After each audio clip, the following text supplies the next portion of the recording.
¿La Tierra es plana? ¿Qué tan lejos está la Luna? ¿A qué distancia se encuentran las estrellas? Son preguntas que se hacían desde hace varios siglos alrededor del mundo. Desde la época de los antiguos egipcios, el cielo apenas ha cambiado, y las preguntas siguen siendo las mismas. ¿Alcanzaremos alguna vez las estrellas? ¿Qué tan extenso es el cielo? Algunas de ellas, aún hoy, no tienen una respuesta concreta y verificable. ¿Cómo aprendió la humanidad tanto y tan poco al mismo tiempo sobre el universo?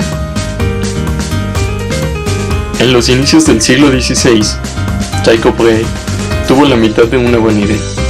A pesar de continuar suponiendo que el Sol giraba alrededor de la Tierra, intuyó que todos los planetas circundaban al Sol. Observando el paso de un cometa en 1577, calculó que se movía menos que la Luna en relación a las estrellas del fondo, lo que implicaba situarlo en medio de los planetas, mucho más lejos que nuestro satélite natural, implicando la caída de la teoría de las esferas de cristal propuesta por Aristóteles. En 1536, Nicolás Copérnico postuló el heliocentrismo, que cuestionaba el geocentrismo de Claudio Ptolomeo. Colocó a la Tierra en su lugar como planeta que se movía alrededor del Sol.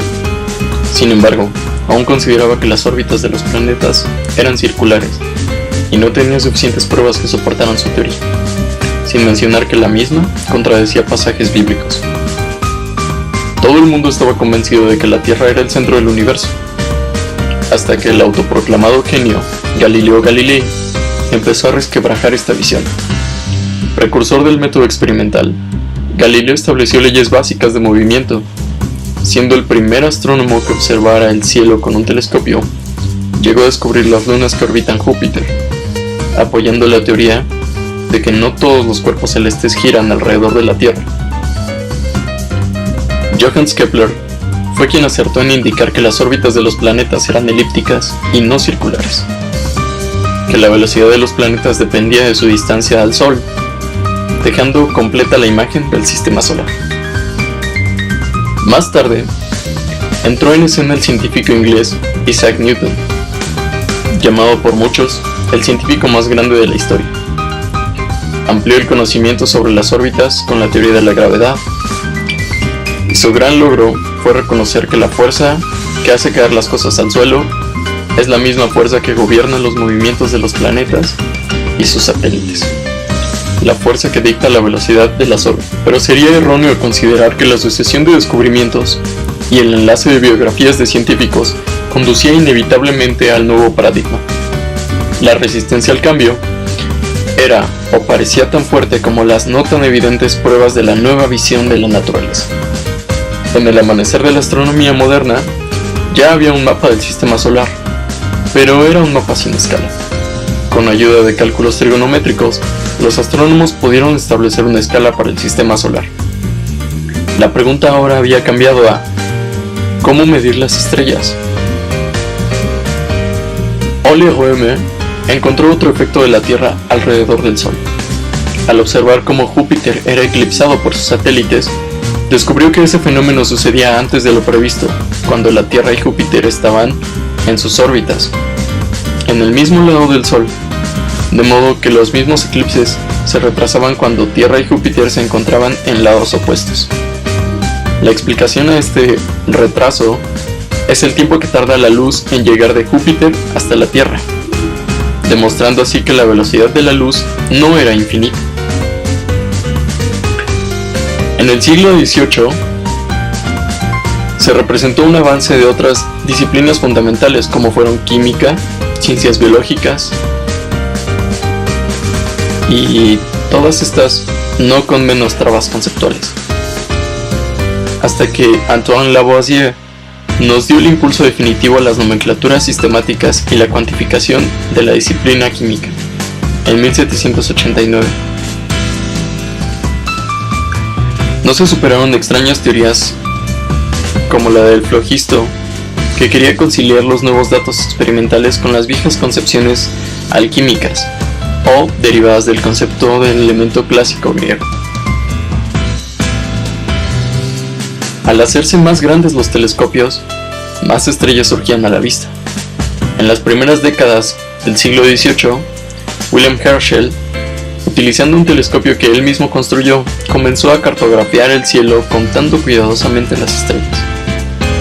Pudo observar millares de ellas y elaboró una carta celeste con sus localizaciones, situando al Sol cerca del centro. Paralelamente, se desarrolló el maquinismo de la primera revolución industrial, la máquina de vapor, desarrollada por Thomas Newcomen en 1705 y del otro lado de Europa por James Watt en 1774, pero sin que la ciencia tuviera mucho que ver en ello, puesto que los principios de la termodinámica se descubrieron por el desafío que suponía la nueva máquina, y no al contrario. Hubo de esperarse a la segunda revolución industrial para que la ciencia y la tecnología se retroalimentaran. A mediados del siglo XIX, el tercer duque de Roy, con un telescopio más grande que el de Herschel, identificó nubes que parecían imperceptibles. Al dibujarlas, encontró estructuras espirales más allá de la Vía Láctea, método que utilizaron los astrónomos para atacar poco a poco el problema de las distancias estelares. La alfabetización fue, en todo el mundo, un recurso esencial para ello. Desde la imprenta de Gutenberg hasta los medios de comunicación de masas. Si un objeto puede simbolizar la edad moderna, es la terrible potencia transformadora de un trozo de papel con un mensaje escrito.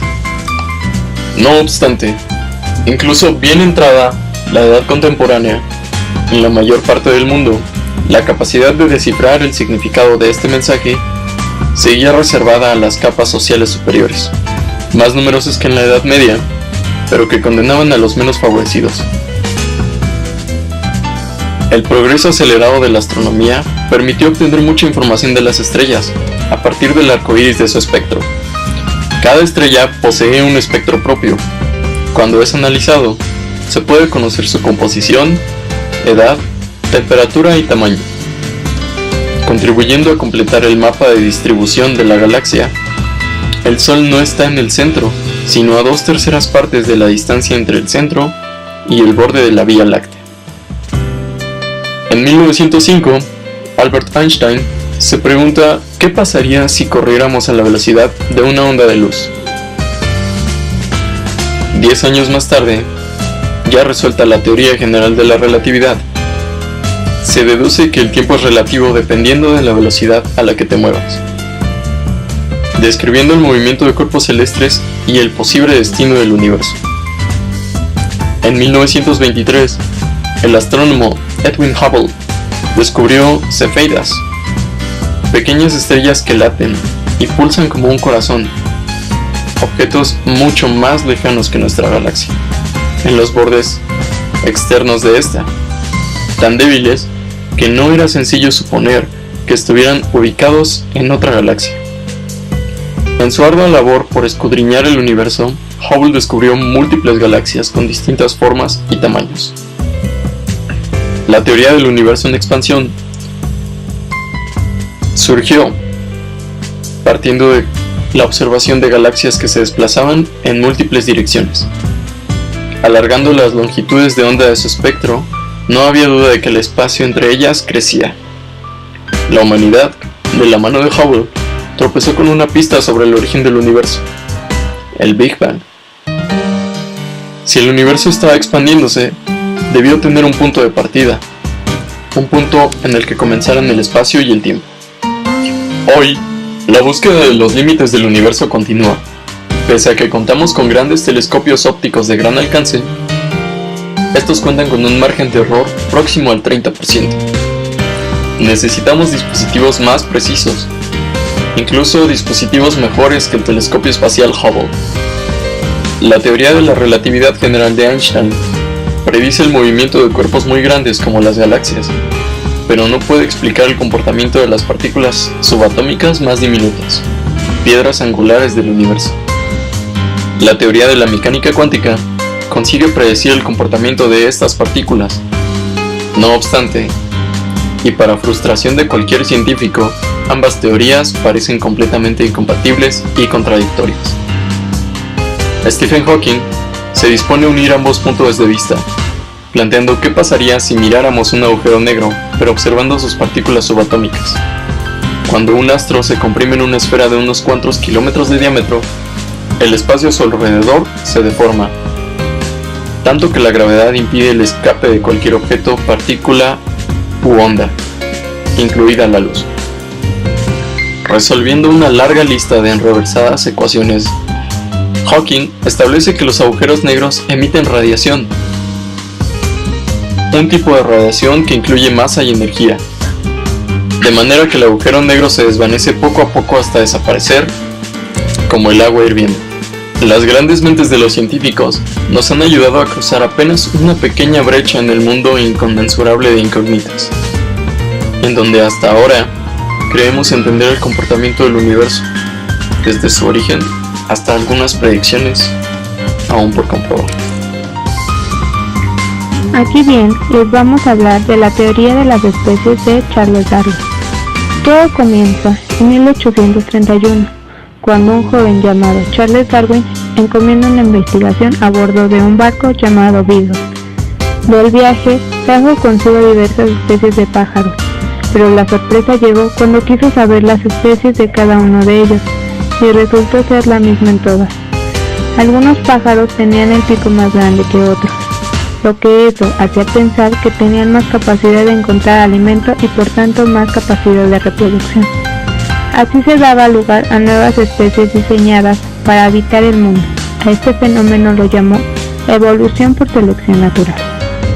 Pero lo más importante de esta teoría era que decía que todos los seres partían de un antepasado común, incluyendo en este al grupo de los hombres. Pensó que todas las formas vivas tenían un origen común y mediante pequeñas y lentas transformaciones evolucionaron en las diversas formas de vida que hoy conocemos.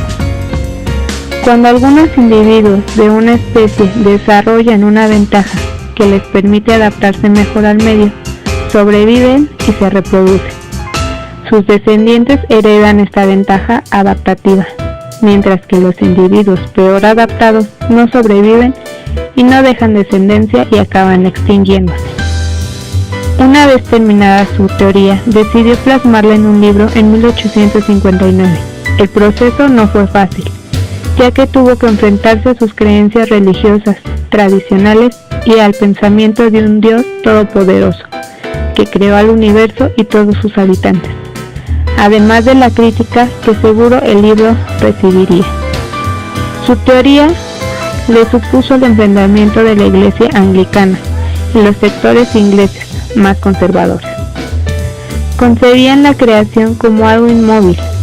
Para ellos, Dios creó las especies tal y como las conocemos, y el hombre no era una criatura más, sino que estaba en escala superior. La evolución de Darwin priva al hombre de su suposición privilegiada. Es un producto más de la evolución, y su origen es común con el resto de las especies. Se hicieron crueles caricaturas con la famosa leyenda de que el hombre desciende de los monos, algo que por cierto él nunca dijo, al menos no así. A lo largo del siglo XX, su teoría de Darwin continúa siendo polémica. Algunos se la apropiaron para justificar de la supremacía de unas razas frente a otras, o de unas clases sociales frente al resto. Hoy, en algunas zonas de América, siguen siendo rechazadas por los creacionistas.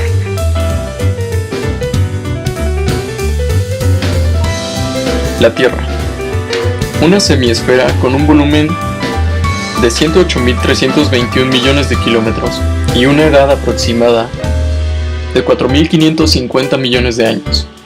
Es un lugar donde se formó algo maravilloso y muy complejo, la vida. Las teorías sobre su origen son bastante improbables una con respecto de la otra. Sin embargo, es cierto que con el paso de los años, los seres vivos primitivos fueron desarrollándose en estructuras y organismos más complejos y diferentes, logrando estar en un proceso de evolución con respecto a las necesidades de cada especie. Dicha evolución es un mecanismo natural infinito que tiene como objetivo crear nuevas y variables poblaciones de individuos. En el caso del hombre, individuo proveniente del mono, como diría Darwin, es un ser vivo que, a diferencia de las demás especies, posee una gran y marcada habilidad: el raciocinio.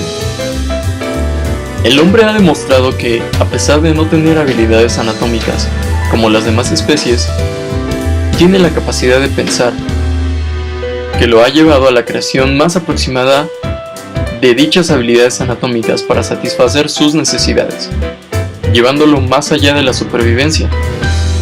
De igual forma, es importante destacar el desarrollo del ser humano en otros aspectos además de los fisiológicos, como los cognitivos y sus posibles derivados: habilidad lingüística, razonamiento abstracto, habilidad artística, etc. Pero uno de los más importantes, la búsqueda de la llamada verdad o una explicación de los fenómenos ocurrentes a su alrededor, es la filosofía. Siendo la ciencia madre, es la mayor representación del desarrollo racional e intelectual humano. Se ha utilizado para responder interrogantes que surgen como producto de la curiosidad y la reflexión. A través de ella, se cuestiona, se plantea y se responde a una problemática o interrogante para explicar un fenómeno. Es aquí cuando separamos el camino para hablar, en este caso de la filosofía, que estudia las relaciones que deben tener los seres humanos, la filosofía política y uno de sus más grandes representantes, Karl Marx.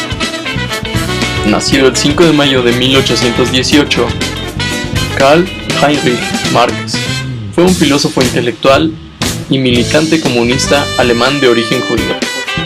En su vasta e influyente obra, incursionó en los campos de la filosofía, historia, ciencia política, sociología y economía. Partiendo de la teoría de Marx, el valor del trabajo, se deduce que el salario percibido por otros trabajadores es exactamente el coste de producirlo. La plusvalía es la diferencia entre el valor de las mercancías producidas y el valor de la fuerza de trabajo que se haya utilizado. Las relaciones de producción en el sistema capitalista y la superestructura jurídica que emana de ellas determinan que la plusvalía sea apropiada por la clase burguesa. Los propietarios de los medios de producción, las fuerzas del sistema empujan a la clase dominante a una continua acumulación de capital, lo que provoca disminución de la tasa de beneficios, a la vez que la concentración del capital está en muy pocas manos. La progresiva mecanización crea un permanente ejército industrial de reserva que mantiene los salarios al borde de la depauperación, es decir, del empobrecimiento. La contradicción entre concentración de capital en pocas manos y la organización por la industria masiva de estructuras disciplinadas de trabajadores provocará necesariamente el estallido de la revolución social y la expropiación de los expropiadores.